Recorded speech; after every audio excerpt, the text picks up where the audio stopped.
Hello， 新年快樂啊 ！Sorry 啊，師傅，Hello， 新年快樂啊！咁啊嚟到咧新一年嘅2026年啊1月1號嘅家分會嘅寶道眾生啊，介紹自己先，我係傑珠，我係家寶師傅。嗱，通常咧1月1號咧，我諗我哋由細到大咧都會，我唔知你有冇啊嚇？我諗我到呢一刻咧，我都仲做緊呢樣嘢嘅，就可能會有啲嘢就係想定啲新目標啦，又或者有啲嘢之前有啲陋習想改咧，就係話喂，我想重新嚟過啊！我想點啊！一定係咁樣嘅，可能好多人同我哋一樣都會做呢件事嘅，好似我哋咁樣啦，我哋 background 都轉咗啦，睇下我哋有新 background 啦，係咪？先學係啦，咁啊，即係師傅想講呢樣嘢就係話，譬如重啟人生之前，咁通常會唔會有啲人係有啲命啦，係完全係冇得做呢件事咧？即係因為重啟人生，我哋有分好多個方向啦。假設係自身啦、家庭啦、愛情事業，大概呢幾個方面嘅嚇，即係咁樣嘅。而有冇啲人咧係條命係完全做唔到呢件事？即係就算佢點努力都好啦，佢都係因為可能有啲阻滯啊，又或者係有啲先天性嘅性格問題咧，而令佢改變唔到嘅咧。喺我哋咁樣講術數上咧係會有嘅，係但係講緊喺我哋叫術數嘅影響大唔大咧？會大，但係我亦都會咁講，即係講緊佢嘅性格啊、情緒上咧，講緊有一樣嘢嘅。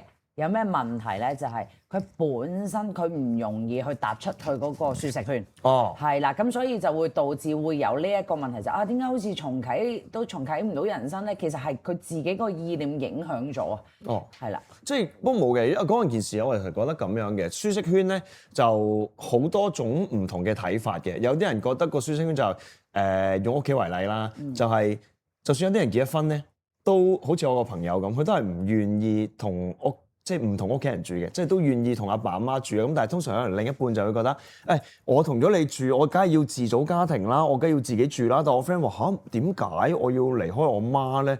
咁我媽又會幫我洗衫，又會幫我煮飯，翻屋企我有飯食，將啲污糟衫抌喺個洗衣機籃嗰度，又有人幫我分埋色去洗喎，係咪？即係你知有時洗衫自己住我就好覺㗎啦。即係點解咧？我有個洗衫方法就係點咧？我要着4日白色衫啦，着4日黑色衫嘅。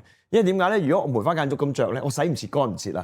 因為白色衫還白色衫洗啊嘛，黑色衫還黑色衫洗啊嘛。咁所以我 friend 就話：哇！我勉強咗呢個煩惱喎。咁我梗係寧願同我屋企人住啦咁樣。咁但係有時舒適圈就係話你可能有一日你阿爸阿媽都會走噶嘛。嗰一刻係咪就係叫你逼你跳出個舒適圈咧？咁樣都係嘅。咁但係我成日都講，所有嘅舒適圈係你自己嘅感覺嚟嘅啫。即係有啲人係會有個情況係點咧？就係佢自己 set 咗個舒適圈俾自己，永遠都係佢自己 set，因為人佢自己以我自己嘅角度出發啊嘛，係咪？但係如果當你跳出咗個我字，人哋望落去，原來係你自己喺原地踏步。哦，明白。係啦，咁你呢個咧就令我諗起另一個例子，因為我自己都多朋友嘅。咁我有一個朋友咧就成日都同我哋講話冇所謂㗎。我揾2萬蚊我 OK 啊，我廢柴嚟㗎咁樣，成日都講呢啲事。咁但係咧喺我眼中咧，我覺得佢係能夠再可以行前一步嘅，應該咁樣講啦。但係可能對於佢嚟講，佢行前一步，佢覺得如果每日要用多我3個鐘時間，放工之後用多3個鐘時間，我唔願意啊。咁但係會唔會係呢一種嘅性格驅使到佢唔能夠進步咧？我唔夠膽咁樣講。但係有陣時你亦都冇得逼一個人去令到佢要向前行嘅，呢個我認為嘅。好啦，咁佢點樣咧？佢就係話我2萬零蚊 OK 㗎啦。我有時間俾我喺 weekend 嘅時候飛去一個地方可以因為好中意買玩具嘅，即係譬如有陣時日本啊，唔知韓國啊，有時可能出啲新玩具咧，佢就會睇到一啲去排隊啊嗰啲，佢就會做呢件事。佢話我寧願我夠使，因為佢嗰啲以前即係公屋啦，即係買咗咧，咁又供得即係唔係好多錢要供啦咁樣。基本上，如果要嚴格嚟同我哋比較嘅話，佢人生勝利組，因為佢喺香港最麻煩要解決嘅，佢都解決咗啦，係咪？有間屋住，又結咗婚，咁咪揾2萬零蚊，我夠㗎啦。但係我又覺得即係我唔知用我自己角度去諗佢啱唔啱啦嚇咁樣，即係我都想問一問你師傅，有陣時我哋好少傾到呢個範疇，點解咧？我又覺得咁，有時我哋出嚟飲嘢食飯嘅咧，佢成日咁樣講呢件事出嚟啦。咁但係我話其實唔係喎，你早過我出嚟做嘢，我哋先姑勿論唔係話讀幾多書，而係行行出狀元啊嘛。佢係一個 sales 嚟嘅。佢以前由最旺嘅波鞋街開始打拼，一路做到一啲皮鞋嘅名牌嘅皮鞋。咁收尾因為市道唔好啦，咁你知一個疫情就打垮咗好多行業啦。咁收尾就佢做開嘅嗰啲叫所謂高薪少少啦嘅名牌嘅皮鞋咁樣就執一粒啦。咁然後而家再時勢亦再轉咗係咩咧？好多零售都唔需要再有實體店啦。點解咧？因為上網佢可能買平啲，佢落咗實體店，你係咁 sell 佢啊，試完啲 size 啦，佢又自己記住啦，然後佢又冇到實物質地咯。咁佢變翻去網上買，所以變咗好少咗好多生意。咁然後佢就不如我退而求其次，不如我揾份簡單，即係你不死嘅嗰啲 sales 啊。因為你有得分噶嘛，即係去到咩級數咁嗰啲就你總之翻工放工就 OK 噶啦咁樣。咁我覺得嘥咗佢自己嘅。但係你覺得即係如果以我呢個朋友為例，應唔應該再跳出自己舒適圈咧？嗱，睇下佢自己嘅生活方向嘅，我成日都覺得有啲人就好想你個朋友咁樣。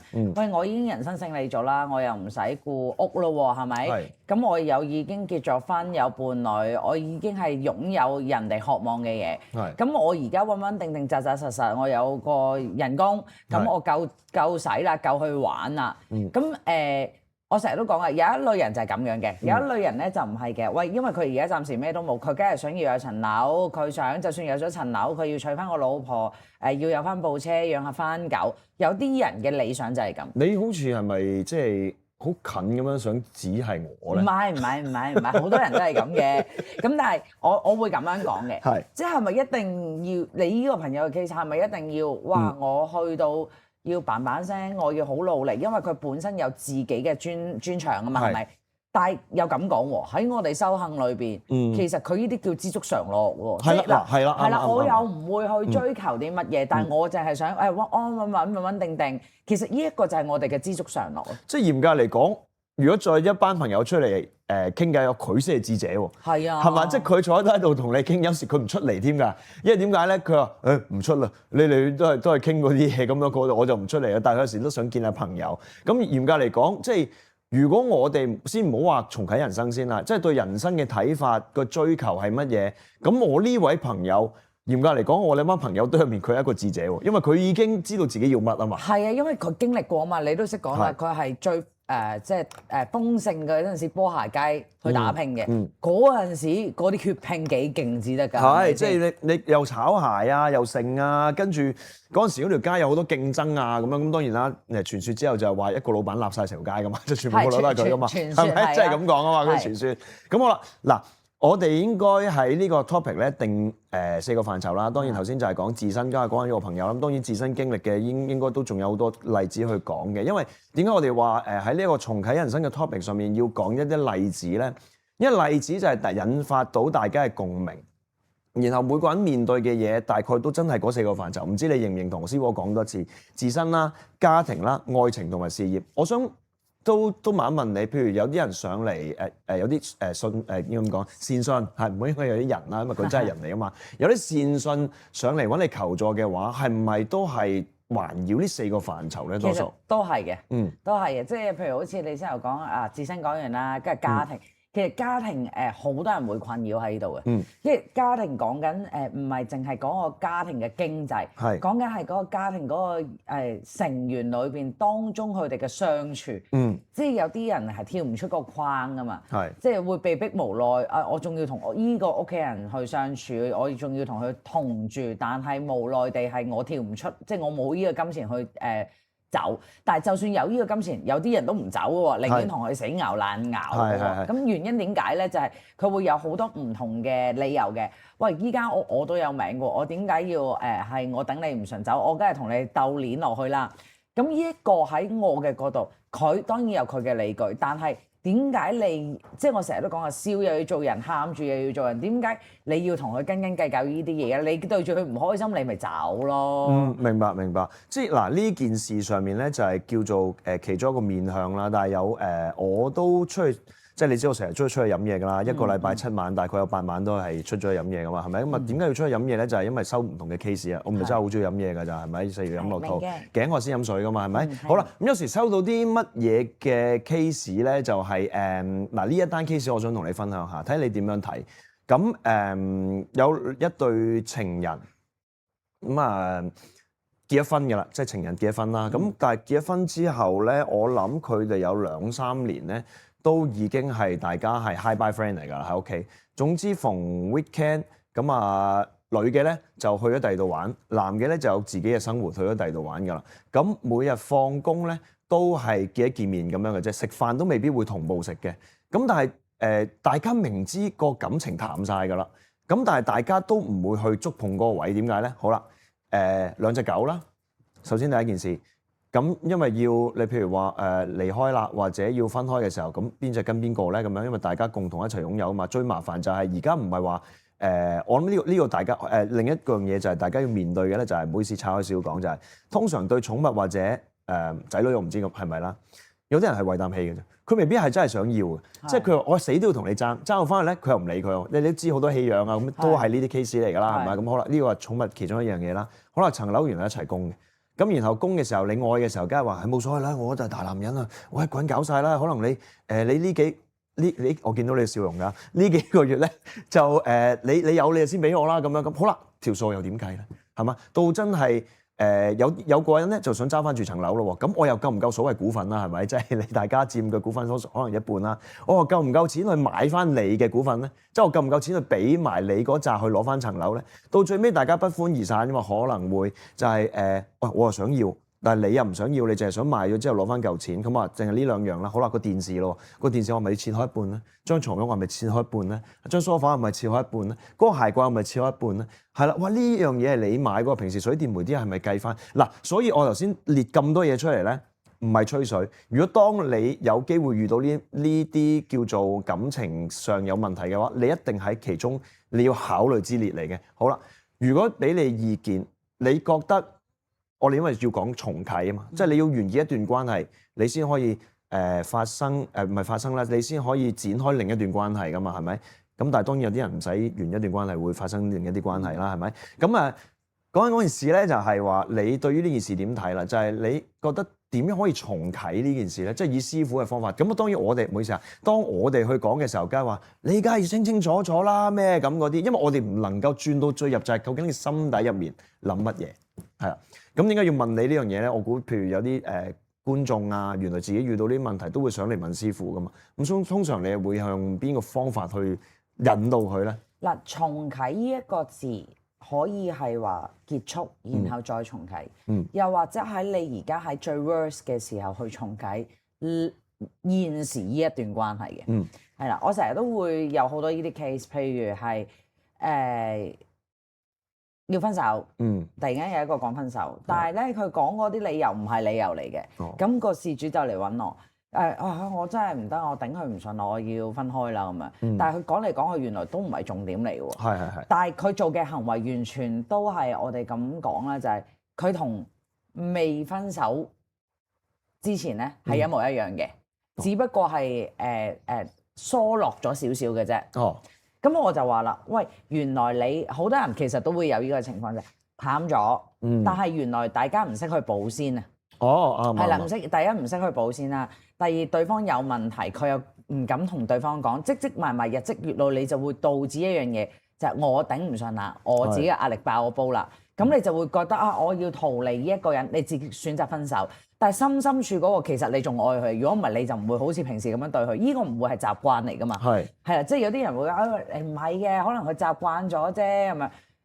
如果習慣咗，唔會為對方諗嘅，其實有啲嘢。如果你真係想斷一段關係，你直接係得啦。That's all，我理得你嗰啲嘢一齊供。即係我成日都認識有唔同嘅朋友啦，唔同嘅長輩啦，甚至係有一啲善信，佢哋未同我傾之前，可能已經係曾經試過分開過，或者係離過婚。佢哋真係頂唔順，咪立袋走咯。即係同你講完，你唔明都好啦。咁佢真係要重啟啦嘛，自己覺得。佢唔理嗰層樓去供咗幾多，總之我離開咗，我事後搞，係啦，我點樣都要逃離。呢一個係佢真係立定意向，佢要去重啟啊嘛。但係有一種重啟就係，原來當佢要自己明白佢自己內心世界，佢缺乏咗啲咩先。原來缺乏咗溝通，咁你就要喺溝通嗰度重啟，因為你心底裏原來你仲愛佢噶嘛。我明白，我呢個角度幾有趣喎，因為嗰件事就係喺我立場，我就以為係你要走，你咁多嘢煩，你梗係唔想煩啦，唔想煩你咪避咯。但係有陣時就係唔係啊？因為我哋去聽過事主講，即係因為我同你更加唔同啦，因為你係幫助善信，我哋朋友咁樣聽啫。因為我哋聽到係咩咧？就係你有好多理由俾自己唔離開，咁但係嗰啲理由咧，未必係你最深處喎。因為可能到最尾係你問你愛唔愛佢，問佢愛唔愛佢嘅時候，佢都會可能唔答你啦，然後一夜飲晒佢咁，你咁嗰啲嚟㗎嘛。咁即係呢個動作已經話咗俾你聽。但係個問題就係感情又好得意，愛情、感情嚇，同埋嗰樣嘢就係你點樣保鮮嗰樣嘢係另一個學問嚟㗎啦。因為永遠都係咁㗎，你愛情係煙花嚟嘅啫嘛。有啲人燒3個月，有啲人燒半年，有啲人燒10年都得。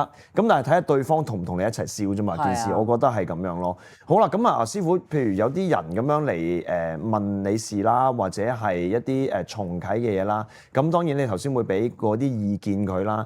咁但係有冇時有啲係關於根本就真係完全係話俾你聽，你冇彎轉嘅，即係你直接望得到嘅。譬如有啲人嚟揾你，你見到佢都係冇噶啦。咁會唔會有呢啲 case？會有，譬如好似喺感情上面，好多人譬如被飛啦，係咪？即係被分開咗啦，或者佢分開咗後，佢突然間醒覺啦，簽咗紙噶咯，可能佢突然間想箍煲，佢想復合。咁但係佢無從入手，因為可能佢鬧反嘅時候太僵啦嗰個情況。咁佢哋就會敲門問我啊，師傅，我想做和合法事喎咁樣。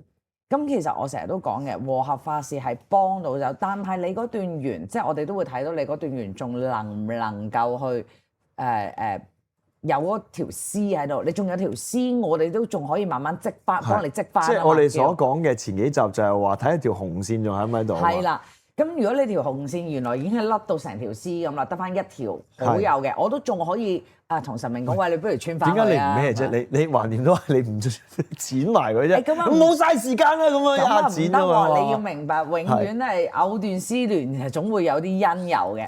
咁我哋都會嘗試，即係會知道佢都仲有得做法事。但係如果我哋見到，喂，你條線都冇埋㗎啦，其實你只不過係放不下你自己嘅心態，就係咩咧？就係我失去咗嘅時候，我知原來我係想要。其實嗰下你咁入戲啊嘛。係啦，點解咧？點解咧？你係咪經歷過咧？唔係。你頭先嗰下係啊，即係哇，真係真性情嚟嘅師傅。你要明白，其實我真係遇過好多呢啲。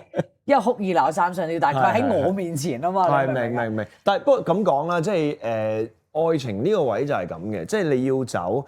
我頭先你話諗起立袋走嗰樣嘢就係即係被分手嗰次過，即係嗰樣嘢係決絕到你根本你冇得挽留，你好似突然間你係被分手嗰個。咁我梗係咁講㗎啦，師傅。我將嗰樣嘢調人嚟嗰個。係啊，我將樣嘢調翻轉咪得咯，係咪？你明唔明啊？有啲人以為我同你拍過拖咁啊，大佬。即係當嗰樣嘢熄掣咧，好得意㗎，係咪完盡嗰下就真係噗一聲啦，熄咗就冇㗎啦。即係有一方會突然間係完全死晒心，你點樣點燈落去都唔得㗎。即係我乜都唔要啦。頭先我哋講嗰啲任何話咩兩隻狗啊，咩嗰啲嘥氣，全部冇用㗎啦。總之我要走我就走咗啦，係咪？咁所以話重啟嗰樣嘢係嚴格嚟講，決絕嗰個冇乜事喎，因為佢決絕得嚟，佢一定重啟到啊嘛。但係最慘我哋要照顧嗰個就係咩咧？被分手嗰個人難搞啊，係啦，冇錯。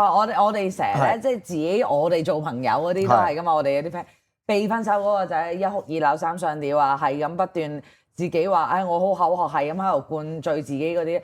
其實因為佢內心接受唔到啊嘛，係。同埋有好多時，我唔好講淨係愛情啊，甚至事業都係嘅。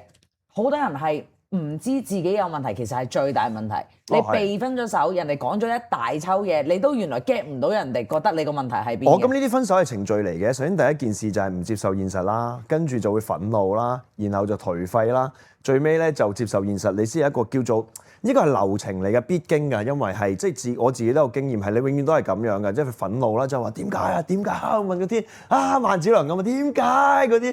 咁但係到最尾我肯定你做過，嗰係咯，黐線，好坦白㗎喎人真係，我喺呢個台好真性情㗎係嘛？真係一定做過冇，即係咧嗰啲咧，去到邊個人屋企咪好興有啲騎樓啊露台嗰啲啦，望咗天啊點解啊咩咁嗰啲啦，去到新加坡旅行啊嗰陣時話，哎呀點解啊咁望咗天，知道就冇人答你㗎嘛係咪？件事就係乜你未面對你自己嘛，咁但係嗱師傅我用翻我自己自身為例啦，咁嗰陣時因為都就先5-6年前嘅事嚟。咁嗰時就因為分手，就由一個叫做都唔係即係比例啫，唔係話啲咩勁嘢，即係佢400尺嘅單位搬到一個200尺嘅單位，咁將所有400尺嘅即係所謂400尺嘅傢俬咧，就縮到去200尺嘅傢俬咁樣。咁因為我點解會講呢個例子俾你聽先咧？因為我想問嗰個開竅位，因為大家都會問啊，究竟我等到幾時我先會自己會開竅咧？咁樣我用翻我自身例子啦，呢個真係嘅。咁我嗰時記得去到住緊呢個200幾尺嘅單位，我係好感謝呢個單位嘅，因為點解咧？我喺最彷徨嘅時候，我喺唔知1-2個禮拜之內，又幫嗰個經紀又幫我好好咁揾咗呢個單位啦。咁我入咗去住之後，我都用咗一段時間去釋懷嘅。釋懷嘅當中咧，我諗我嗰陣時係每一晚都唔想翻屋企。點解咧？因為翻到屋企嘅時候又孤單啦。咁跟住孤單嘅時候，你又望住咁即係3步係啊，得幾步就行完咯。有陣時瞓喺地下都未必夠，要曲起隻腳啊！即係張床梗係夠啦，但係意思話嗰個廳嘅地方啊，係咪？嗰時我都中意打麻雀噶嘛，你都知㗎啦，係咪？咁你喺屋企喎，啲 friend 都唔係話唔想嚟喎，咁上嚟同你開台啦咁樣，咁開台啦。咁有啲 friend 有翻咁上下份量㗎嘛，每一次咧都要咁樣打波，哇！真係大師傅咁打啊！打完之後佢即係個感覺上係好唔良好嗰件事，即係覺得唉點算咧咁樣？每日喺屋企就係咁樣諗，即係但係呢件事都我諗用咗年幾時間。去到最終極係喺屋企自己同自己傾偈，就係話咧，唔係以後都係咁咧咁樣。咁到最尾就係唔想個答案，唔想之後就俾心機咯咁樣。咁當然真係就喺嗰下叫有一個轉捩點，然後就即係搬咗去個好啲嘅地方啦咁樣。因為自己又養嘅貓，咁我都覺得係有時做人有好鬼老土嘅。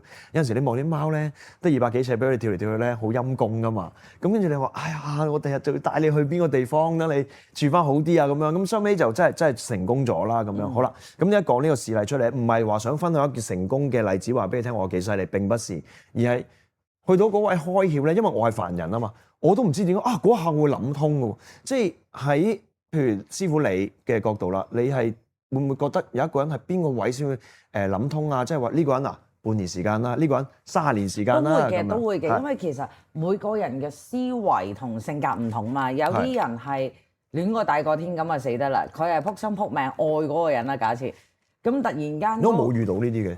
哦，咁嘅時候未到啫，係啦，係。咁但係個問題係，當佢係呢一類人嘅時候，佢失去咗，佢覺得佢花咗咁多心機落去，佢會覺得冇咗成個世界嘅。哦，係啦，但係佢冇行出呢個世界睇啊嘛。係。咁就要可能有啲人拉佢出去睇下先，同埋其實我成日都講時間係好重要嘅，有啲人係用唔同嘅時間去沖淡嘅，有啲人要用1年。有啲人要用3年，有啲人用1個月，有啲人用1個禮拜已經消化咗㗎啦。不過同埋愛情有樣嘢，即係我哋當然都係仲喺愛情個框框入面啦。但係因為最好講就係愛情啊嘛。咁我同你都即係你都好多經驗啊，因為係咪喺愛情上面，所以又好好聽啦，係咪？咁愛情永遠都係咁樣嘅。我覺得嗰件事就係你接唔接受啊嘛。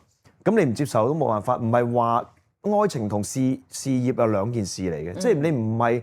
你經營嗰幾多，佢就俾幾多你㗎嘛？係咪？即係同埋有陣時，我哋點解會喺愛情上面失敗同埋失望咧？就係你認為，喂，我咁愛你，點解你唔愛我嘅？同埋有時點解你會唔開心咧？就係你送一份禮物俾對方嘅時候，你希望唔好話淨係用禮物啦，或者你俾一份愛意對方嘅時候，你希望對方都俾翻同等嘅嘢你啊嘛，或者你希望得到更多啊嘛。但係愛情就係最有趣嘅地方，就係你俾咗出去，根本你唔係諗回報。當然我講嘅係咁講啦，但係有陣時即係你迷途嘅時候，都係會停留喺呢一個位，而你喺度 suffer 嗰件事。咁所以我覺得即係未必要去到師傅講，因為我用我經驗講就係話，當大家遇到一段愛情好棘嘅時候，不妨真係放一放自己，或者放走人哋都好，等自己可能冷靜一下，俾自己多啲時間去感受下個世界有唔同面向啊！即係因為你淨係望住一樣嘢，你淨係得一點嘅話咧，你個世界就好窄。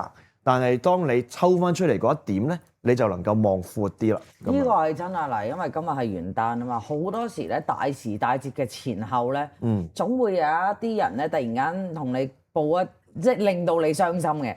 即係譬如分手啊，係發現有第三者啊，你要俾人炒啊嗰啲嘢噶嘛，總係嘅喎。你會永遠喺呢啲大時大節嘅前後嗰啲日子或者當日咧，你會見到有一啲好頹喪嘅坐喺海旁啊，望天擔天望地啊，跟住有啲朋友會打俾你，喂你出嚟陪我啊，會咁樣噶嘛。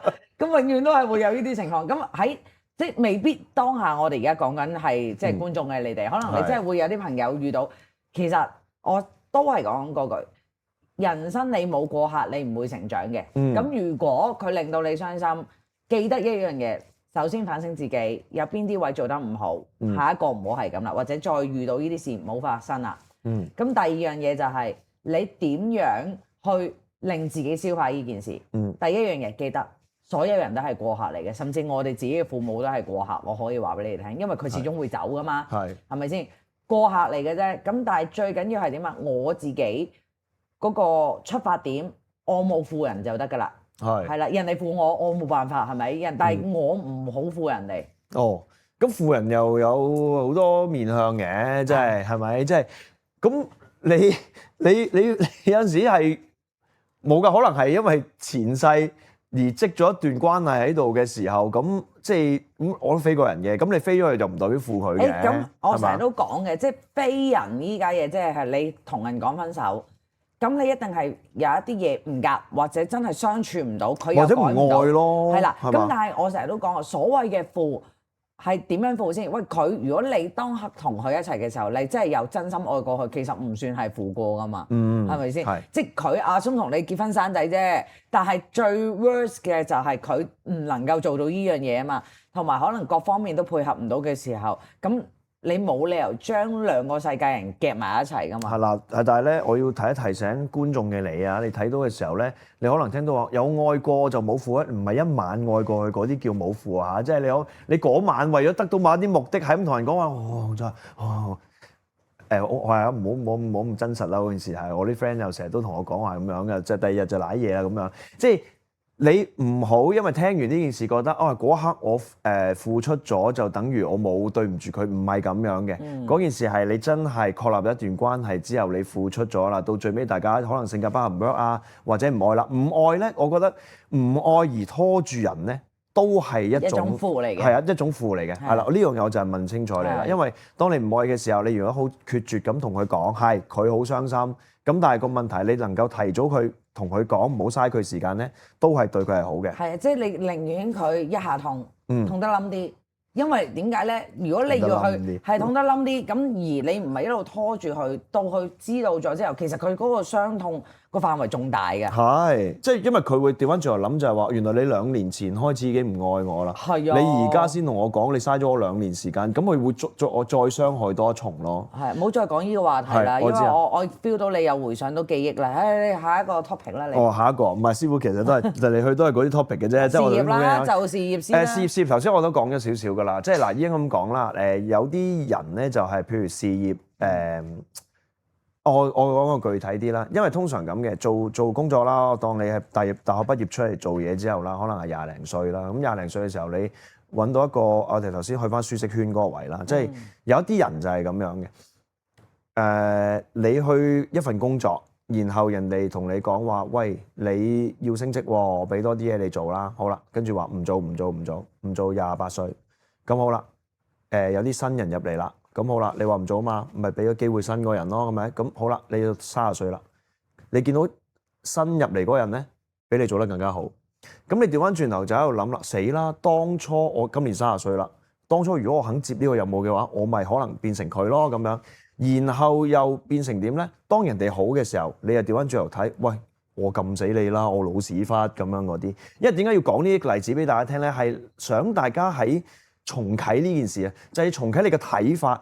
同埋因為你去到某一啲位咧，有陣時你會覺得係，喂，我已經45歲咯，我唔能夠再重啟啦。可能你就係喺我頭先講嗰個位，即係你又上唔到咯，因為機會已經俾咗之前嗰人啊嘛，係咪？然後你老闆就係話，喂，你之前同我講你唔想噶嘛，咁如果我咪俾你最舒服咯，你突然間想啊咁你點咧？即係有時就係重啟呢樣嘢就係我重啟個睇法啦，我重啟我再話俾人聽我有能力啊，定係點樣？即係工作上我諗淨係呢個面向都有唔少人會遇到咯。甚至係好多人睇法唔同，我應該咁講。我近期遇到有一個 case 就係佢認為返工係唔需要受氣嘅。哦。咁我就問咗好多人，佢哋覺得其實有某程度上返工係要受氣嘅。嗯。係啦，咁喺我睇受氣嘅位嘅時候就係、你嗰個人啊，覺得嗰個人嗰個出發點係咩？夠唔夠宏觀？係啦，我成日都講，喂，你要愛嗰樣嘢，你要講嘛，好似羅家英嗰套戲咁啊，你愛你講啊嘛，唔好係咪？但係有好多人其實往往就係、喂，我都做得咁明顯啦，你自己出聲啦，我唔講噶啦。喺工作層面上，好多時候都係會咁嘅，我發現。即係譬如我想升職，其實佢未必係真正想要嗰個職位嘅權力，佢只係想加份人工嘅啫。但係有好多人咧就會覺得我想升職，咁佢講嘅用意就已經唔同咗啦。但係佢又想加人工，但係又唔想做咁多嘢。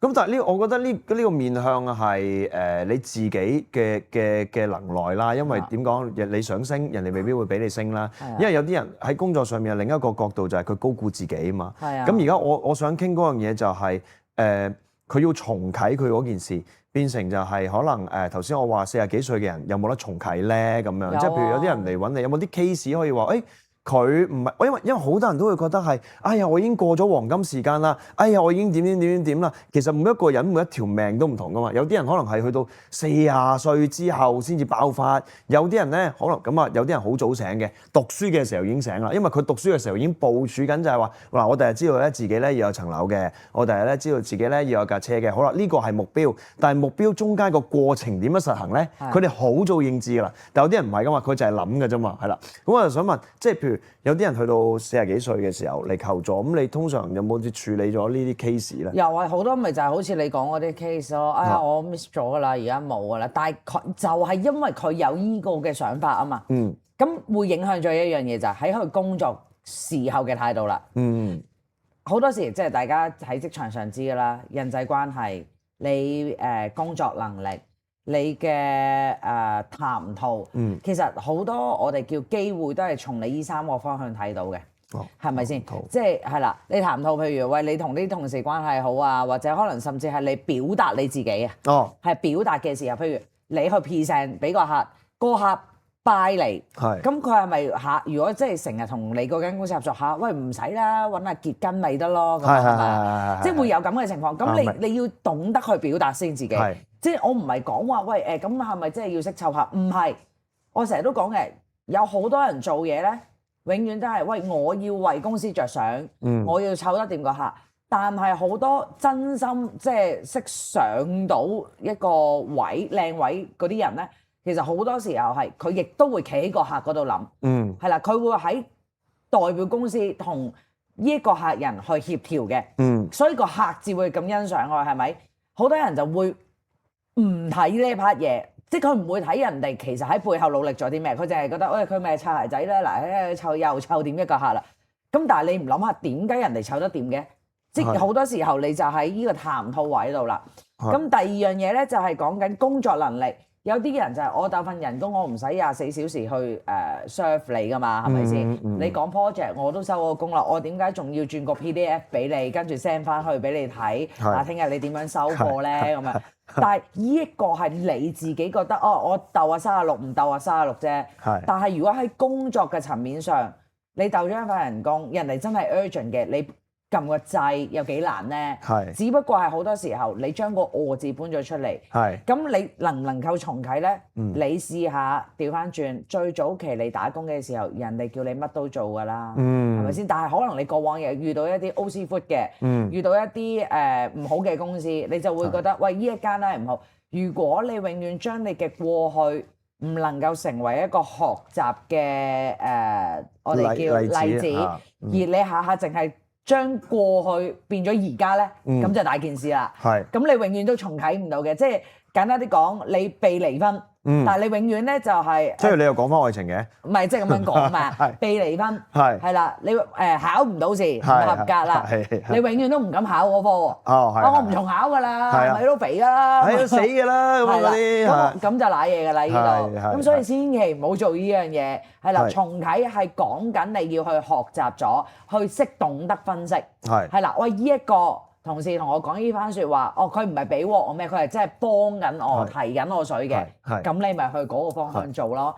呢個係俾鑊你踩嘅，咁你咪唔好去咯。不過我覺得幾開心啊！阿師傅真係點樣同你傾呢樣嘢，我覺得好咧。就係我又另外諗起一個例子，即係譬如你話工作咧，我哋好多具體例子就係，因為我就係出去同人傾好個偈嘛。咁試過一個例子係咩咧？就係有一個人咧，就你知啊，你出去工作。根本90%嘅時候，你都係同人合作噶嘛，即係你同啲同事合作噶嘛，係咪？呢個一定係因為人係群體生活嚟噶嘛，係咪？咁好啦，佢就話嗱，總之發生咗一件事衰咗咁樣啦，咁有啲人冇做到某一啲嘢咁樣，好啦，跟住就喺度追究咧，通常都係咁啊，騰撚嗰瓜撚騰喺邊個冇咩咁做嘢啊嘛，好啦，咁問到嗰個同事咯，嗰個同事話吓，我咪出咗 email 咯，你哋冇睇啫嘛，嗱呢個就一件事啦，就係你認為。你已經做咗嘢啦，係咪？但係個問題有陣時公司 email 有啲人唔 check 噶嘛，同埋而家 WhatsApp 咁簡單，你咪補個 WhatsApp 補飛打多槍落去，正所謂佢唔死打多槍落去，佢實知啦係嘛咁樣。但係冇啊，有啲人就係中意咁樣，好賤格嘅明裝嚟，即係我 send 咗噶啦，我搞掂我自己，你冇睇衰咗單嘢唔關我事嘅。即係所謂我哋踢波嘅時候講擦鞋仔波啊，因為踢波嘅時候咩叫擦鞋仔波咧？就係好啦。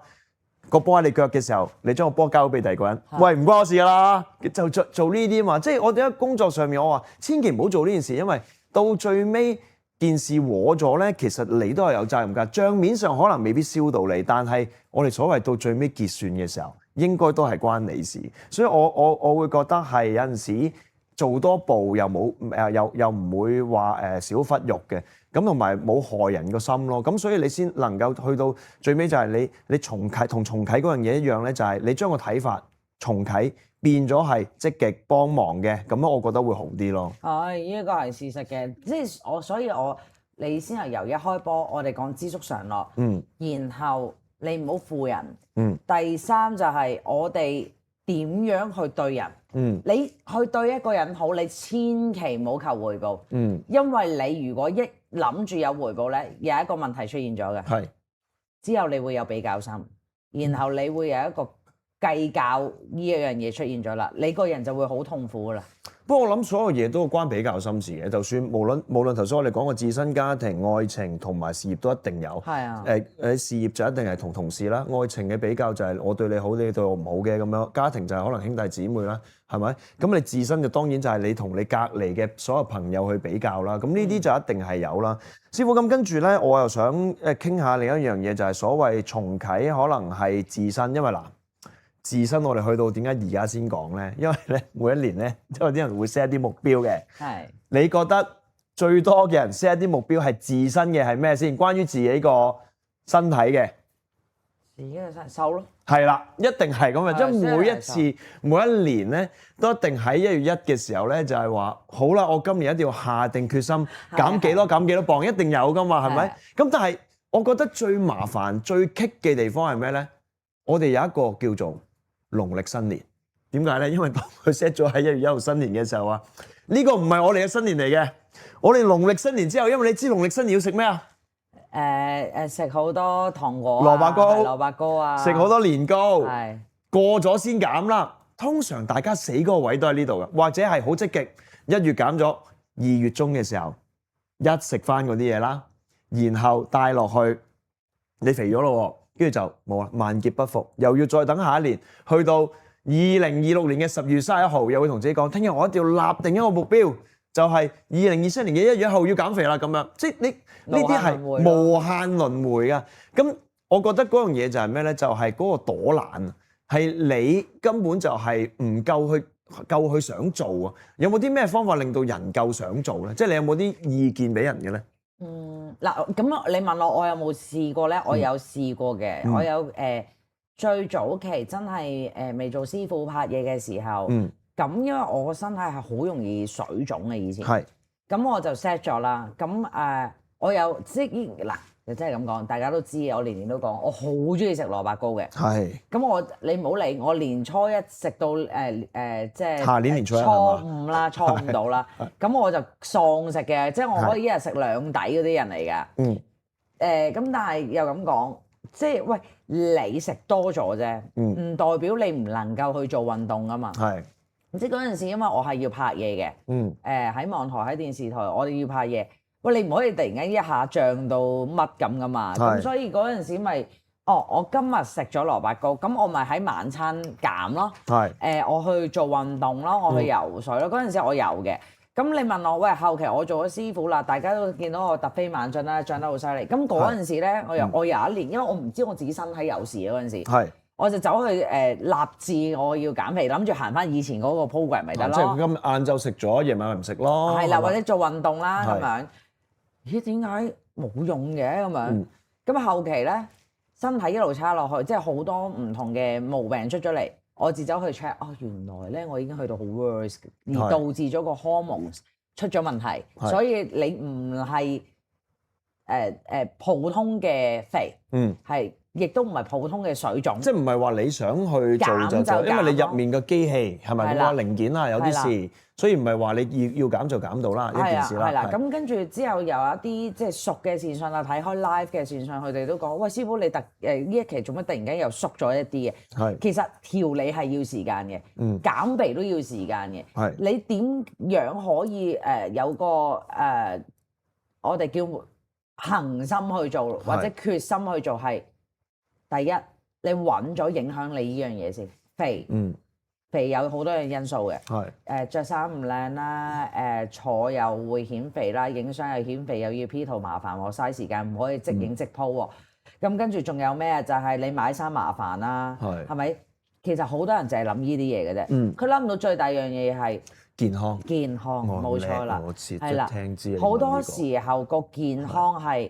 當如果你身體最差嗰一刻，你試過你因為突然間好似暈倒咁樣，突然間會因為重而所以容易拗柴嘅，你呢啲日積月累嘅問題，你唔單止係影響咗你人生嗰個生活。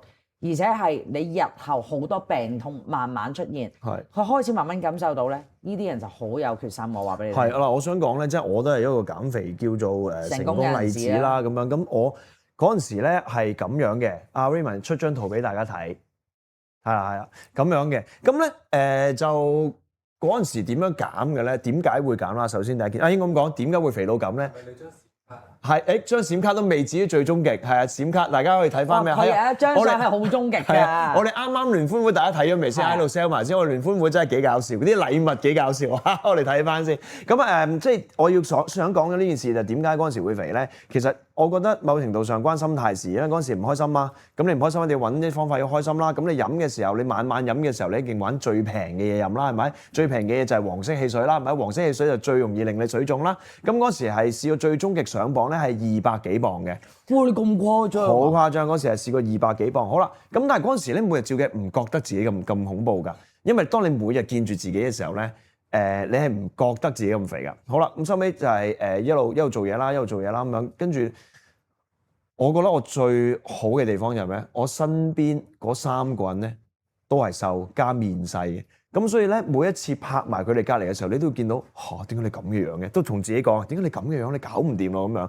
咁嘅時候咧，你就揾方法去減肥啦。咁當然啦，頭先師傅講嘅就係你機器啦，定係你自己嘅身體應該點樣去減肥？咁啊呢個都可以講少少啊。即係以我為例就係好明顯，我就係糖分啦吸收，因為酒就係糖分啊嘛，係咪？咁咪飯又係糖分啦，即係澱粉啦，咁樣糖分啦。平時你飲凍檸茶或者凍奶茶，係咪嗰啲糖多到死嘅？你唔知啊嘛，係咪？即係你冇睇到佢溝咗落去，即係但係佢係好多糖嘛。其實最致肥，以我自己為例咧，就係呢啲。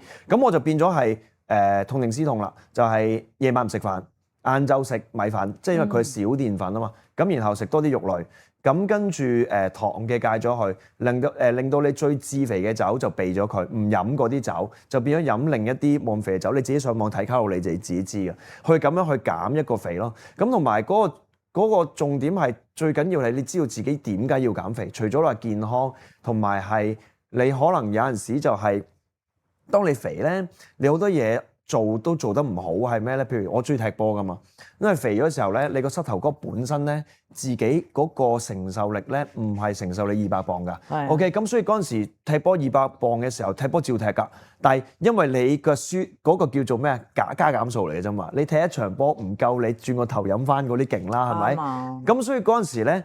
踢波嘅時候又膝頭哥又痛，因為當你突然間暴漲嘅時候咧，你嗰個膝頭哥係啦，我頭先都講啦，係佢嗰個關節咧係預唔到你嗰個體重㗎，咁所以好多時候有機會受傷啊咁啊，呢啲係唔係淨係話肥唔好睇呢樣嘢，係好多連帶問題嘅。咁所以我點解話講到自身，大家每年一定講嗰樣嘢就要減肥啊，咁啊呢樣嘢就係要認清咯，就係究竟你要用咩方法去減肥，同埋你究竟要點解要減肥咯？你就因為糖分啦，咁我都想 share，因為其實我相信有好多睇緊嘅。你哋咧有啲觀眾或者身邊嘅朋友都會有我呢個情況。點解我 hormones 有問題咧？就係因為我個 workload 壓力好重嗰陣時係因為即係又要顧好多弟子啊，即係成日聽埋。咁有啲人會問你嘅壓力係咪因為聽得多人嗰啲負能量咧？或者你冇得拎翻走佢？唔係啦，咁但唔係嘅，其實係因為有好多嘢我唔可以落手做。咁所以好多嘢就我哋叫攬咗上身，但係我攬咗上身最早期咧，我係冇呢一個情況嘅。咁但係點解會而家有嘅原因係好簡單嘅啫，就係因為我冇咗自己嘅私人空間啊。即係我以前咧做嘢，我係會仲可以去唱下通宵 K 啊，或者可能我會去做下自己中意嘅戶外活動啊，譬如游水啊、行山啊咁樣。但係而家係冇咗，完全係零嘅。我一翻到壇或者一做嘢，我跟住冇其他位㗎啦，我就係去翻屋企瞓覺嘅啫。係啦，咁我就完咗㗎咯喎一日。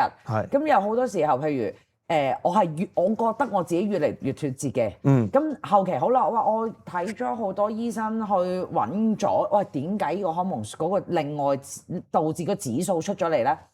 原來就係因為你釋放唔到一個安多芬啊。係啦，明白。係啊，你釋放唔到，你咪嗰個壓力咪會漲咗出嚟咯。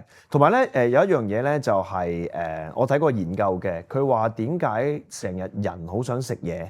咁啊，因為好多假肚餓㗎，我哋食嘢咧，人即係當然你信就信啦嚇，呢個就係一個醫生同我講，佢話其實你食嘢咧，你肚餓先食啦，一來，二來同埋你肚餓嘅時候咧，都唔一定要食嘢㗎，因為呢個只不過感覺嚟㗎咋。好啦，咁當然啦，呢樣係另一樣嘢嚟嘅。咁我想講嗰樣嘢就係咩咧？點解人成日無啦啦打開個櫃桶要有零食啊？同埋我點解要食甜嘢啊？咁樣，因為甜嘢嚴格嚟講係有少少癮㗎嘛，即係佢令到你開心啊。好啦。咁點解成日要擺嘢落個胃度咧？係因為你個生活入面你覺得唔夠富足啊。好啦，同埋你唔開心啊。咁好啦，個研究就係話，當人飽肚嘅時候咧，就係同你本身個幸福感同埋你個開心感覺接近啊。所以你就想將佢自己質飽咗，而填補咗你本身可能喺工作啊、家庭或者所有愛情上面唔開心嘅感覺，所以你變咗。人就食多嘢，食多嘢之後點啊？食多嘢之後你就係加減數啦，照舊。你食過咗你要每日嘅卡路里啊嘛，咁你咪會肥咯。係啊，我講樣嘢你聽啦。點樣咧？其實咧，我到壇咧，由我開嘅時候，我嗰陣時好細嘅個雪櫃，矮即係矮過我哋添。我都會要係打爆晒，即係唔係冰格啊，即係下低個格嘅。咁而家咧。就因為已經有 pantry 啦，我係要所有嘢飲零食係齊嘅。點解咧？因為有時我哋雪道啊，好多弟子徒孫翻嚟嘅時候咧，唔驚到壇有嘢食，即係佢我一擺得多嘢喺度咧，好搞笑喎。佢自己都會瘦啲嘅，即係你先擺咗啲嘢喺度。反而令自己受咗，但係我未了解到個道理喎。好啦，嗱，即係咁簡單，即係我由細到大咧，我屋企好得意嘅，就係以前我哋老人家就講啦，米缸一定要係常滿㗎嘛。其實我就俾人灌輸咗呢個思維。我屋企我嘅地方都係會常滿嘅所有嘢。所謂咩常滿咧？零食，即係冇話零食，可能普通嘅餅乾、嘢飲。一定要係常滿嘅，即係我係儲備充足嘅，係啦，我係上倉咁樣買嘅可以，係我都見過嘅，我都見識過嘅，係啦，我真係上倉買，咁我擺咗喺度，咁但係我啲徒弟最初又跟我唔知啊，師傅點解你買咁多嘢翻嚟啊？哦，得㗎啦，你哋中意攞嚟飲就飲啦，係，咁我係慣咗，即係以前我出咗嚟做嘢，咁其實我媽咪咧就唔飲凍嘢嘅。係啦，係得我同我細佬同爹哋飲嘅啫，我就打爆晒成個雪櫃嘅，甚至咧公仔麵咧，我夠膽係買一箱翻嚟，咁因為我哋真係食嘅嗰幾個人都係啦，但係我媽喂未食完喎，你打爆，我係因為我見到有空位。哦，即係你因為係嗰個叫心態，因為有啲人都係咁講安全感啊，會唔會係咁樣講？係，我係要有安全感。個安全感問題就係你個電話你幾多嗱？我呢個又另一樣有趣嘅地方可以討論下，你電話幾多電你先會去叉？即係剩翻幾多電你會去叉？定係任何時候你都要吉住佢嘅？有啲人真係成日吉住，我就係唔係嘅。你係邊種人？我係見紅啦，即係而家咪去到20%、19%嗰隻見紅嘛。我係見紅我就要吉㗎啦。但係好危險喎，因為有陣時即係你，譬如有陣時上車擺低叉，你都係叉得10%嘅啫嘛，你轉個頭又變翻紅㗎嘛。係啊。咁所以其實你個人都唔係太冇安全感啫。唔係，我喺屋企我見到，因為我可以長叉嘛。屋企長叉。但係如果你話譬如我去喺公司做嘢，我明知要出去啦，嗱而家好似我電話咁，我40%，理論上我就入房吉佢㗎啦要。即係一定要叉佢啊嘛。係啊，因為我唔知我下一刻我使唔使出去做嘢。出到佢嘅時候有冇得叉？同埋以前咧，即係以前個年代就真係個喂有冇奶媽喺度啊？係啦，即係而家咧你好難見到有人會帶奶媽出街。我發現我身邊好少人，但我咧，譬如翻親內地，我哋做嘢又好，或者出國我哋去清修都好咧。我老虎蟹都帶2個奶媽出街。但係點解嗱好得意喎？嗱呢個可能有少少 out 咗個 topic 啦，但係其實而家內地借好簡單嘅喎，周圍嘟個曲就有嘅咯喎。大家要理解，我哋去清修咧，我哋最多時間就一係就喺部車度，一係就山上高。所以我哋係冇辦法，即係同埋就係咩咧？有好多時候如果喺山上高都好啲嘅，因為其實我哋唔會用到電話，network 問題。我哋最多係愛嚟影相拍片嘅啫，係啦。咁但係上到車咧，可能我哋point to point 嗰個過程裏邊，我哋係要用5個鐘嘅喺個車程裏邊。咁有好多時候呢架車度，你唔會成棚喺度講嘢噶嘛，你會瞓覺啦，你會聽歌啦，你會可能一早 download 咗啲嘢翻嚟睇，係啦。咁你會消耗咗啲電嘅。明白。咁同埋就係我係一個比較對住啲弟子，我叫緊張大師嘅。點解咧？即係有啲真係大頭蝦到，我都同你講咗。喂，臨出發前執篋嘅時候，特登喺個群組 send 嗰個信息同你講，喂，得19度嘅咧。即係仲要係毛毛雨，內地嘅毛毛雨加19度，仲要喺山上面。即係簡單啲講，係等於我哋香港可能得13、14度。體感溫度啊，係啦，體感溫度13、14度。雨褸又唔帶，風褸又冇，得件長袖普通嘅衫。咁你係咪勞氣啊？但係咁個對方通常會係鐵甲威龍啦、扮勁啦，就話我唔凍啊咁樣，定係佢話師傅你有冇衫啊？師傅你有冇衫好凍啊？咁所以咧，嗱呢啲係犯賤啦，抵俾人鬧。如果俾我鐵甲威龍，死都頂住先。唔係咁跟住之後咧，我就永遠我個篋咧就係要帶多啲嘅外套啦。我會突然間得啊知，即係第一日已經知㗎啦。佢個篋咁細，你肯定遇唔到佢有呢啲裝備啦，係咪？得你攞去啦。咁跟住之後，你翻香港洗翻乾淨，至話俾我啦。跟住奶媽都試過嘅，就係咩？我叉緊，因為有時譬如我喺香港，即係收到 level，我就做埋香港嘢㗎啦嘛。而家方便。佢哋咧就會係師傅，我冇電，我琴日原來唔記得叉電，咁點啊？但係我今日咧要有一個會咧，要開，咁我就要全程喺架旅遊巴上邊開，但係我冇電啊！你介唔介意？即係而家你個麥得啊！我有一個奶媽夠你沖㗎啦。所以就你有兩個。係啊。我覺得啦，咁樣啊，師傅好得意啊，緣分就係咁啊，永遠就係我哋帶到去邊度啊嘛。咁我今日聽到你清修原來都好似幾有趣，我諗我哋可以開一集去講清修啊，或者究竟係咩事嚟嘅咧咁樣嗰啲。嗱，你睇你個樣就知道嘢講啦，係咪？同埋有冇機會我可唔可以跟你哋去㗎？可以啊。係咪㗎？我會唔會悶死啊？但我望住你哋喺度做咩咧咁樣？其實唔係喎。係咩？咁我驚喎。我夜晚自己走去唱 K 㗎咯喎。你咪去咯。一個人啊？你揾到K 房先講嗰度。講下笑啫，你講埋呢個小故事。咁因為我有啲徒弟嘅屋企人都會有時跟去，譬如佢哋嘅太太啦，佢哋嘅屋企即係爸爸媽媽都會跟我去嘅。咁最初頭佢哋唔知咩叫清修啊嘛，咁我啲徒弟就同佢講話其實等於好似拜神團咁啦。咁但係佢哋好得意，佢見到有啲神咧，我哋即係去到某一個地方我哋又唔拜喎，去到某一個地方我哋又拜喎，呢一間廟我哋又唔拜喎，嗰一間廟我哋又拜。呢班人真係好有性格。係啦，咁佢就喺度諗啊，即係點解咧？咁但係有時我哋都會説教嘅嗱，其實呢個即係講歷史啦，呢個神明係點樣啦？點解佢會喺呢度？我呢個好中意聽喎。係啦，即係我哋都會講呢啲嘅。咁同埋就係有時你知啦，成班人30幾人出去，總會有啲是是非非啊，你如我詐，好波譎雲詭㗎嘛。係啦，即係好多呢啲嘢嘅。但係其實咧，我哋喺出邊嗰啲咧就係即係喺後邊，我哋呢啲師傅係食住花生睇完之後，嗰晚佢哋就慘啦。即係你總會有一個牽頭，然後有一個附和，即係搞事搞非啊。係啦，嗰幾個就執嚟出嚟鬧。咁其實點解會有？即係你喂師傅，你啲徒弟收到點解係咁？嗱，你哋要明白就係佢仲係一個凡人，佢未去學懂。哦，原來呢啲係因為我有一個比較心。咁後期唔係啦，而家即係即係叫年資長咗嗰班咧，即係叫真係叫一家人啊！佢哋會去維係呢一個家庭啦。即係譬如有人有事，我哋會出去幫。即係屋企人有事啦，出去幫。佢整親我哋會揾，即係可能佢睇個醫生唔好嘅，我哋即係夾唔到嘅，我哋就揾唔同嘅醫生。喂，我哋依個試過好 OK 嘅咁樣。即係整親腳嗰啲係要參扶嘅嗰啲。係啊。明白。好啊，師傅啊，嗱，咁咧我哋今日咧呢個就係重啟人生啦。咁其實我準備咗少少 tips 俾大家嘅，因為點解咧？通常我哋去重啟每一個目標啊，假設可能係同屋企人修補關係啊，想係同段感情要斬纜啊，定咩都好啦，先定個目標咧，唔好咁大啦。我哋用翻頭先我哋講到最尾嘅自身減肥為例啦，千祈唔好諗我要喺幾多月之前我要減40磅咁啦。假設係用我為例啦，其實我冇定過呢個目標㗎，我只係行話，咦，我係可能係第一個 target，希望係有10磅。